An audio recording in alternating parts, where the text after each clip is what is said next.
国立高雄餐旅大学国际学院执行高教深耕计划，善尽社会责任。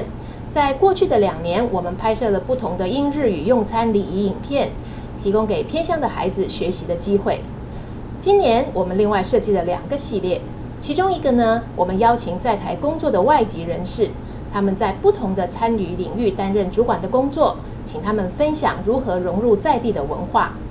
另外，因为 COVID-19 的影响，餐旅工作的确是相当的辛苦，也请他们鼓励愿意在餐旅业工作的学生。那么希望大家会喜欢这个影片，谢谢。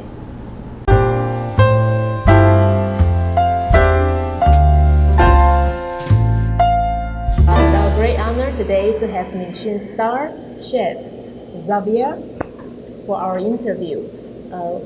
This filming is supported by the Higher Education and National Kaohsiung University of Hospitality. Hope that we can have this film for especially the remote areas, those students who are interested in working in hospitality and tourism industry in the future.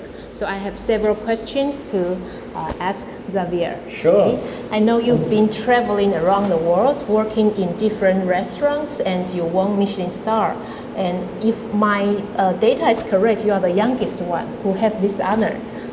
I was the youngest one in UK. UK, Yeah, in UK at 26. So it's youngest, not youngest is not important. It's just a matter of timing. Yeah, I see. when you get ready. And I would like to know that you've been to different countries, so there are different culinary cultures. Are there any so-called cultural shock, also in terms of food?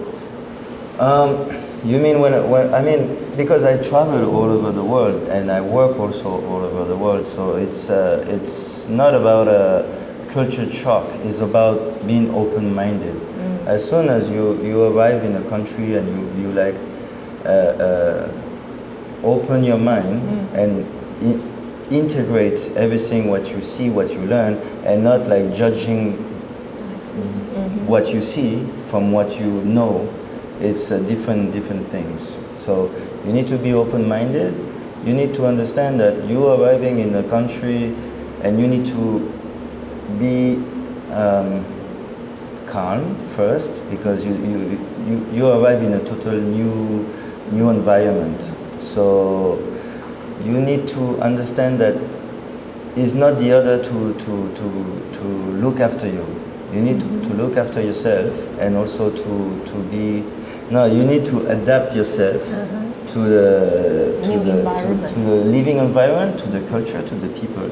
It's not the other people to adapt themselves to you.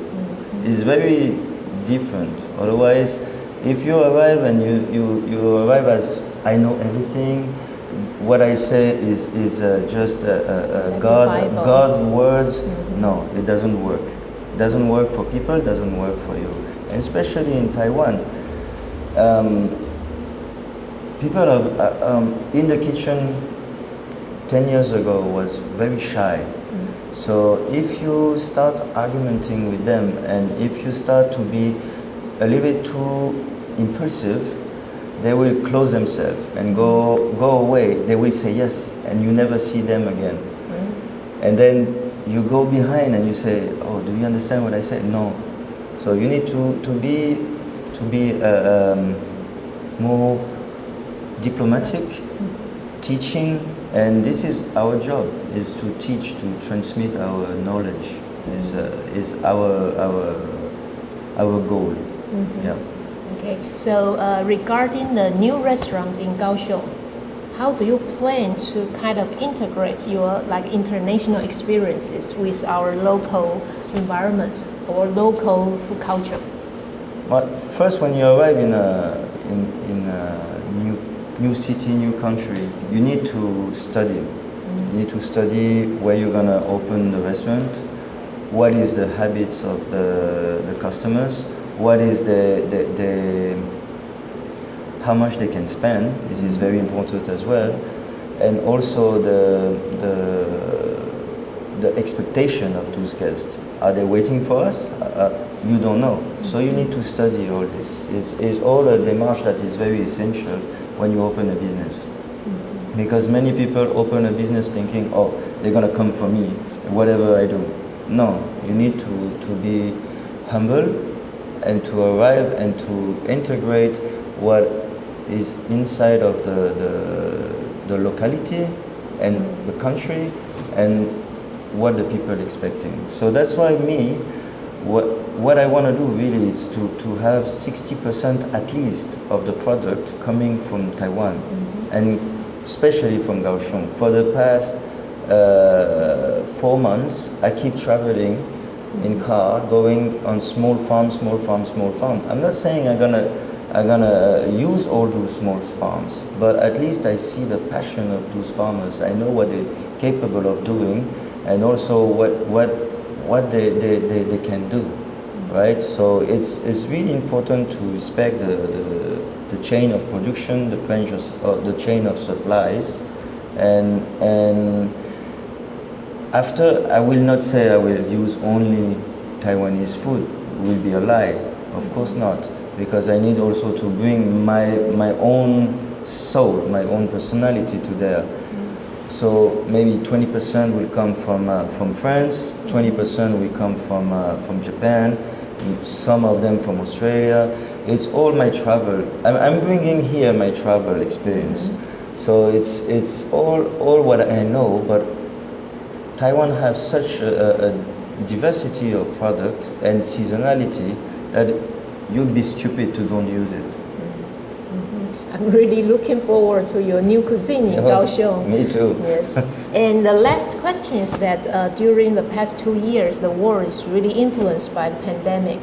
So it's kind of difficult for like hotels or restaurants, I think everywhere in the whole world.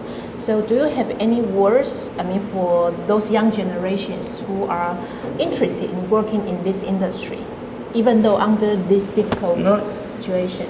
I understand, sure. Of course it was difficult. The whole world was a very difficult time.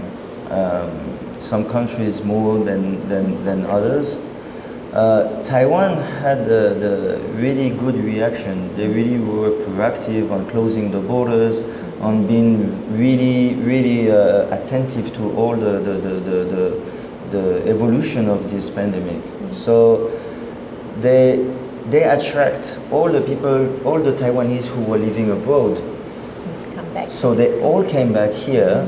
And so the culinary industry didn't suffer at the beginning from that. In contrary, it was a booming with a new clientele, with a new power of spending as well, and a new palette. And all this is bringing also a new dynamic to the Taiwanese culinary industry. But unfortunately, in the past 6 weeks, 7 weeks, we suffer from a closing down of all the restaurants. So yes, the weakest restaurant was very suffering. But you look at France, you look at the States, everything is booming up back. Everybody is hunger to go to the restaurants. They really want to go there. And there is also different restaurants are creating with more outdoors, with more space inside of the restaurant, with all the things to go, pick up, delivering, all that. It all created a new dynamic that it wasn't the case before. So there's nothing worried to be, really. I'm sure everything's gonna be fine, because you can see that now everybody is going back to restaurants. And listen, there's also one thing. When I start the kitchen, people say, don't worry, you will always have a job. Everybody wants to eat, okay, and need to eat. So you have a restaurant all the time. But what I have to say to the young generation is don't have faith, don't give up, never give up. Your work is hard, it's gonna be hard, and needs to be hard. Because when you see also all those new generation of chefs coming back from abroad, very successful, they did a very nice and beautiful career outside, and they're still coming back here. So the thing is that we are the continuing of the school, right? The school is a base that you guys are giving them the keys, and we are showing them how to open the doors. Okay. Yes, that's very good. Great. I believe they can learn from you. So good luck for your new business in Taiwan. Thank you very much. Yeah, thank you for the interview today. Thanks a lot. 人生及工作总是会充满惊喜，能有机会在异国工作，其中的酸甜苦辣都将成为你人生中非常美丽的记忆。我们也希望大家会喜欢这支影片。拜拜。